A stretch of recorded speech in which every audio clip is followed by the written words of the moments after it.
ማድረግ ያለብኝ አሁን? እህቲቱ ራሱ እኮ እዚህ ደከመችብኝ። ምን እንደማድረግ አላውቅም። ዱባይ ነው ያለ ነው። ምን ማድረግ ሰው ምን ይደረጋል? ሻል ሰውየው እያለ ያለው ትላንትና ከሰዓት አሱር ሳይደርስ 8 ሰዓት አካባቢ ነው። እዛ አካባቢ ለወፎች ውሃ ሲሰጥ ማብራት ነበረ። መብራቱ ውሃው ጋራ እልቲማት ፈጥሮ የያዘው ብቻ እናቅም። ማብራቱ እርጋይ ሙቶ ነው የተገኘው። ገባሽ? ከዛ በኋላ እኔም አላየሁትም። የጎረቤት ሰው አይቶት ደውሎ ሰራተኛ ተረጋጊ፣ ሰራተኛ ሆድቋል ሲለኝ ቀጥታ አልኩኝ። ሂደን ደግሞ እስቀስ ሂደን ፖሊስ ላይ ነው የደወልነው። ፖሊስና ሰሀፊና ፖሊስ መጥቶ አስክሬኑን አንስቶ እኔንም ፖሊስ ይዞኝ ሄዶ ከትላንትና አሱር ጀምሬ እስከ ሌሊት እስር ቤት ነበርኩኝ።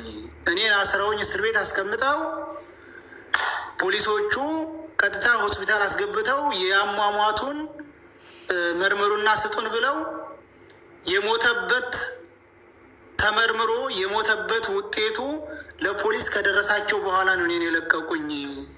ሌሊት 1 ሰዓት ነው ከእስር ቤት የወጣሁት። ትላንትና ከአሱር የገባሁኝ እስከ ሳዋሂዳ እስር ቤት ነበርኩ።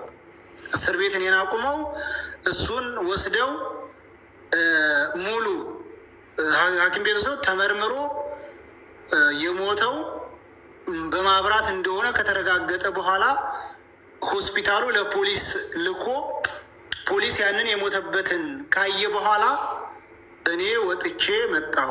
እሱ አስክሬኑ እዛ ገብቷል። ሙሉ የምስክር ወረቀቱ አሁን ገና አልወጣም። የሞተበት የምስክር ወረቀት ይወጣል፣ ለፖሊስ ይደርሳል። ስለዚህ ቤተሰቦቹ በሚሉት መልኩ እኛ ለመተባበር ዝግጁ ነን። ወደ ሀገር የሚግቡ ብለው ፍርሚያቸውን ታመጡ። እሺ፣ አይ እዛ ቅበሩልን ብለው ተፈቀዱ። እኔ ቁሜ ሙስሊም ነው መካትን መዲና ሀራም ወስጄ አሰግጄ አስቀብረዋለሁ ነው የሚለው እሱ። ገባችሁ? ግን ግዴታ ፖሊስ ያለው የቤተሰቡን የእናትና የአባቱን ፍቃድ ይዛችሁን ብሎና እኔ ምንም ማድረግ አልችልም።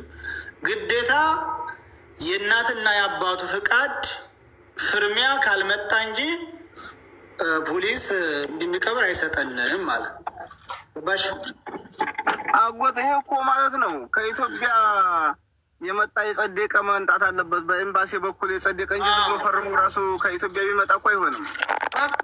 ምንድን ነው በውጭ ጉዳይ ሚኒስቴር ተፈርሞ የአባትና የእናቱ ለከሌ ለሚባል ግለሰብ ልጃችን እንዲያስቀብር ወይም ደግሞ እንዲልክ ፍቃድ ሰጥተናል ብሎ በውጭ ጉዳይ ሚኒስቴር እንትን ማህተብ ተመቶ በኤምባሲ እንዲህ አይነት የሚሰሩ ስላሉ እዛ ከነዛ ጋር ተገናኝተው እንዳስጨርሱላቸው ማድረግ ነው። አንዳንድ ነገሮችም ስላሉ ያለውን ነገር በውስጥ አስረዳቸውና እኮ እናንተ ወይም ነው የሚኖሩት ቤተሰቦቹ ማሻ መቅደላ። ስለዚህ አዲስ አበባ ውክልና ሰጥተው አባትና እናቱ በመታወቂያቸው ፍርሚያቸውን አስቀምጠው በቃ ሚኒስትር እናቱ ብቻ የሚጨርሱት አይደለም። እዛ አዋቂ ሰው ያስፈልጋቸዋል። ሳውዲ ሰው ያይፈልጉና ዝም ብሎ ፍርም አዲስ አበባ ማፈርመው የሚሰጡበት ነገር አይደለም። ብዙ ፕሮሰስ አለው። ስለዚህ እንደዛ አድርጋችሁ ውክልና ይምጣልን። ውክልና ለሁለቱም ዝግጁ ነው ብሏል ሰውየው። በቃ በመብራት ላይ ሞተዋል። እንደዚህ ራሱ እኮ አብራርቶ ምንም የተነገረን ነገር የለም እስካሁን ድረስ። ትላንትና ቀን ማብራት ነው፣ እኛ ራሱ አላየነውም። ጎረቤት ደውሎ ጠየቀን። ፖሊስ ወስዶ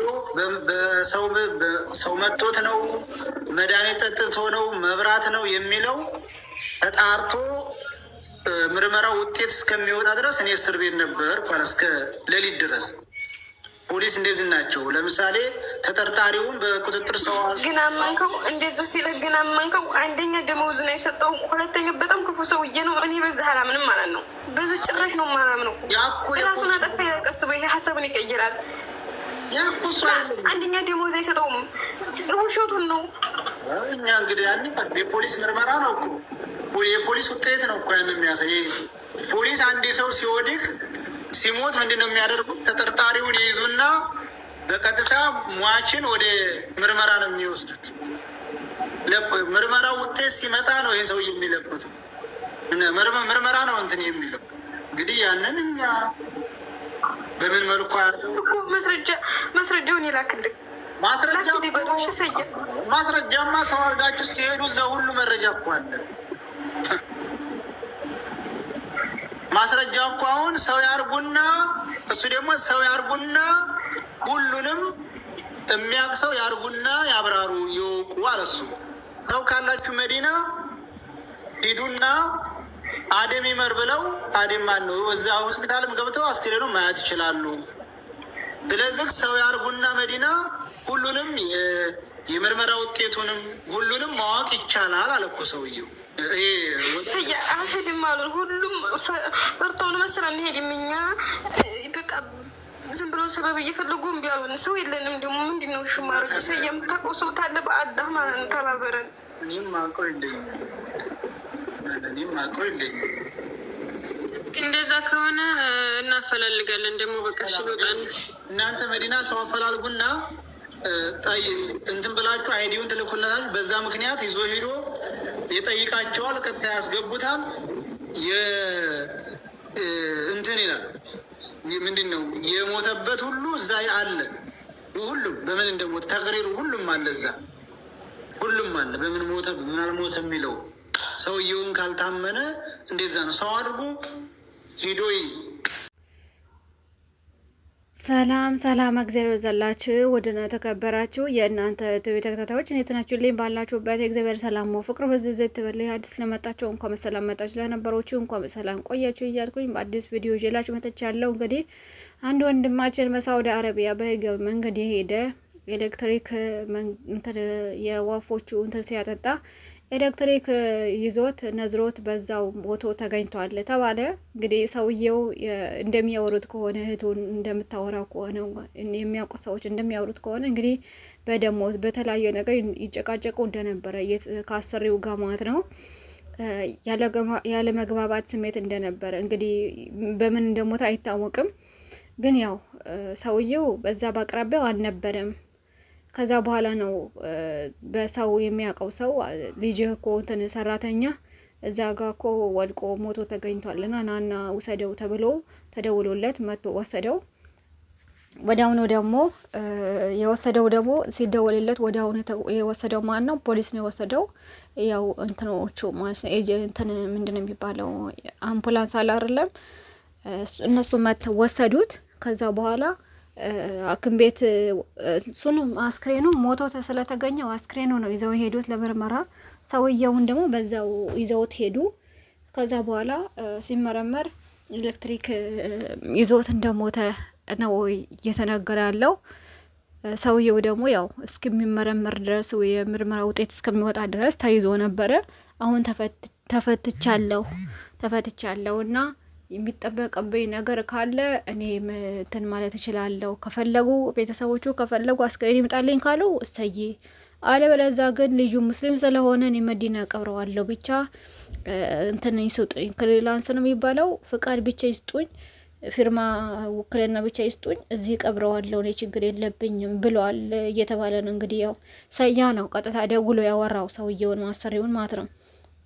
እና እህቱ ደግሞ ዱባይ ነው ያለችው። እሷ ደግሞ በወንድም አልፈት የተነሳ ልቧን ስታ ልብ ድካም አለባት። በዛ ላይ ራሷን አታውቅም እና በጣም ታማለች። እሷም ልትሞትብኝ ነው እያለች ነው። ጓደኛዋ ማለት ነው አብራ የምትሰራ ትሆን ጓደኛዋ ትሆን ማውቀው ነገር የለምና አብራት መሰራ ነች መሰለኝና ልትሞትብኝ ነው እና ተጫነቃችብኝ፣ ምን ላድርግ እያለች ነው። እንግዲህ እህቱም እዚህ ዱባይ እንትን ተጨንቃ ማለት በድንጋጤ ማለት ነው። እንግዲህ እግዚአብሔር አምላክ ይጎብኘን ማለት ነው። ወጥቶ ከመቅረት እግዚአብሔር አምላክ ይጠብቀን። ሌላ ነገር ምን ይባላል? በጣም ከባድ ነው። ስደት ደግሞ እንደምታዩት ነው። መልካም ነገር አይሰማ መጥፎ ነገር ነው እንጂ እና እግዚአብሔር አምላክ ከእንደዚህ አይነት ነገር ይጠብቀን። በተቻላችሁ አቅም እንደዚህ ኮንታክት ምናምን ኤሌክትሪክ ያለበት ቦታ ማንኛውም ነገር ካሰረቻቸው የማይግባባት ነገር ስሜት ካለ በተመለይ ደግሞ እንደዚህ በህጋዊ መንገድ የመጣችሁ መኖሪያ ፈቃድ ያላችሁ የተሻለ ነገር እህቶች፣ የተሻለ ወንድሞች፣ የተሻለ ነገር ፈልጉ እንጂ አንድ ቦታ ላይ አትቀመጠው እላችኋለሁ። በአሁኑ ሰዓት ያው ስራ የለም። ምንም ህጋዊ ብንሆንም ስንት ሰው ስራ አጣ አለ። ቢሆንም ግን እንጃ እንግዲህ እስኪ እግዚአብሔር አምላክ በረዳችሁ መጠን ራሳቸውን አድኖ ባይ ነኝ። እንግዲህ ወንድማችን እግዚአብሔር አምላክ ነፍሱን ይማረው። ወጥተው ከመቅረት እግዚአብሔር አምላክ ይጠብቀን። በተቻላቸው አቅም ደግሞ እንደዚህ አይነት ኮንታክት የሚፈጥር ነገር ካለ በተለይ ኤሌክትሪክ ከሆነ በጣም ከባድ ነው።